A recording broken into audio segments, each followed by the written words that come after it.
Good morning. It's Tuesday, June 23rd, 2015. S&P 500 futures are continuing the strength they've seen since the lows that we saw last week. We had the Greece fear rally and the Greece fear pullback. Seems like every headline is Greece, Greece, Greece, but this market just wants to head higher. You can see from a longer term perspective, we're trying to get back up to the prices that we hit earlier this year, consolidating here in a narrowing range. We've gone something like 120 trading sessions without the S&P 500 moving more than 2% in a session.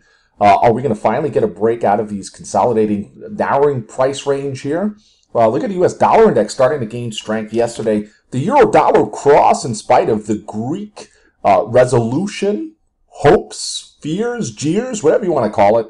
The euro-dollar was pretty much flat this morning. Actually, the euro is pulling back down over 1% versus the U.S. dollar. And you can see the U.S. dollar index moving higher up over 1%. The bond market on the flip side is, and you can look at this 30-year Treasury futures crumbling now here. We're getting destroyed, and that should affect the 20-year bond Treasury ETF TLT. And we'll bring up a chart of that. Look at that under the 116 level.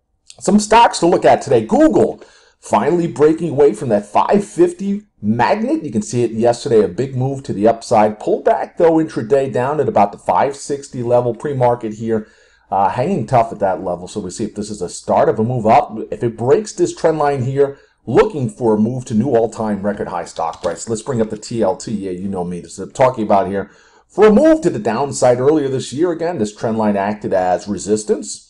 Came back up to kiss former support recently at 122 level and is now kissing it goodbye. As I've talked about for many weeks now, we are setting a date here for TLT down to the 100, which is going to imply higher interest rates. My goodness, that is going to be a scary sell the higher interest rate, the rate rampage, right? Just another excuse to buy the dip.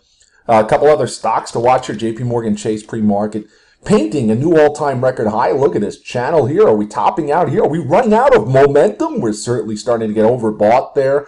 JP Morgan Chase been on quite a tear in 2015. Started the year with a little bit of a dip, has not looked back. Look at these pullbacks. Few and far between. Same for Goldman Sachs, Wells Fargo, and Netflix. Look at Netflix yesterday. Breaking out up again this morning. And the biotech continues to confound and astound up here pre-market to new all-time record highs. UPB here, optionmillionaires.com. I'll see you in the chat room. Everyone have a great trading session. Goodbye.